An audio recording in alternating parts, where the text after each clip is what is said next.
Irreechi uummata Oromoof ayyaana irra darbee eenyummaa uummataa fi waan immoo aadaa fi duudhaa uummataatiin wal qabatu baay'eetu keessatti calaqqisiisa. Magaalaa Finfinneetti kabajamu erga jalqabee waggoota muraasa asitti fooyya'insa guddaa agarsiiseera. Ayyaanni kun uummata Oromoo bira darbees immoo sabaaf sablammoota Itoophiyaa kanneen biroo birattis beekamaa jira, fudhatamas argachaa jira.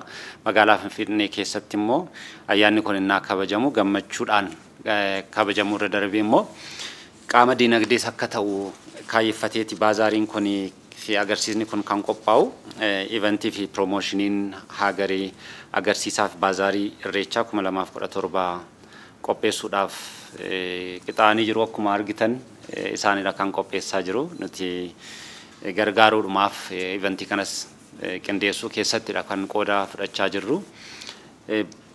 Agarsiisnii fi baazaariin irreechaa 2017 yeroo qophaa'u magaalaa Finfinnee keessatti tibbaa ayyaana bara haaraatiinis wal qabataa. Maaliif ayyaana irreechaa amalaan bajaqiin gannaa bahee booqaan birraa yeroo inni seenuudha kan inni kabajamu.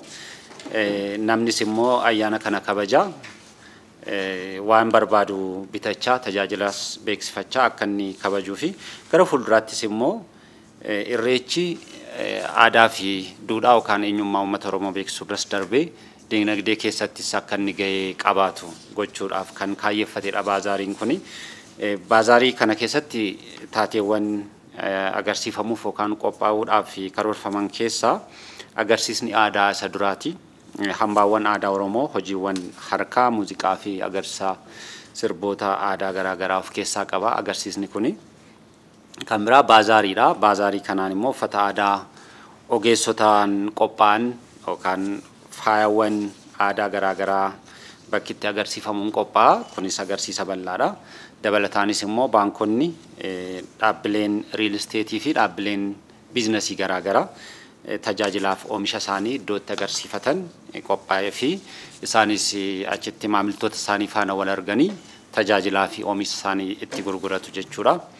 Kan biraa marii paanaaliitu gaggeeffama. Maalummaa irreechaa irratti qorannoon garaagaraa qophaa'anii hirmaattotaaf ni dhiyaatu. Qorannoo sana irratti immoo hirmaattonni yaada garaagaraa kennuudhaan dhimmoota gurguddoo irreechaa fi faayidaa dinagdee irratti xiyyeeffatan irratti mariin gaggeeffamaa jechuudha. Guyyoota sana keessatti kan kaayyeffame keessaa tokko sana. Konsertii muuziqaas qophaa'ee jira. Dhuma irratti konsertiidhaan goolabama jechuudha. Agarsiisniif baazaariin irreechaa 2017 kun jechuudha walumaa galatti. Dhaabbanni keenya Hagaree Event and Promotion jedhama. Dhaabbanni kun ayyaana irreechaa sababeeffachuudhaan Expo bara 2017 giddugala exhibitionii Finfinneetitti Addis Ababa Exhibition Maakal irratti qophaa'a. Exhibitionii kana irratti agarsiisni adda addaa, baazaariin, konsertii fi paanal diskashiniin injiraata. Iddoon ijoolleedhaaf tapha mijataa ta'e irree baazaarii kana irratti qophaa'ee jira. Exhibitionii kana irratti kan argaman tajaajila adda addaarra kan kennan uffata aadaa, uffata nyaata aadaa kanneen dhaabbileen adda addaa tajaajila adda addaa kennan irratti akka hirmaataniif kan qophaa'edha. Qabeenya isaanii yookiin immoo waan daldala qaban kana irratti beeksifachuu danda'u. Expo kana irratti nama 200,000 oltu argama jennee eegna.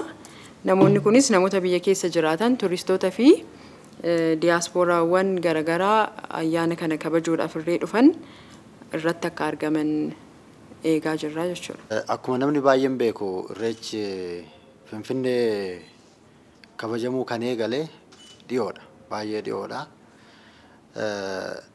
Namni baay'een ni yaadata. Irreechi jalqabaa gaafa kabajamuu jalqabu isa jalqabaa irratti namni magaala Finfinnee kun baay'ee sodaate balbala isaa cufatee namni bakka bishaan dhugullee rakkate. Baay'ee nama yaaddessa ture, baay'ee nama sodaachisa ture. Namni akkamitti akka waan kana ilaalu yaadi kun kanarraa dhufe.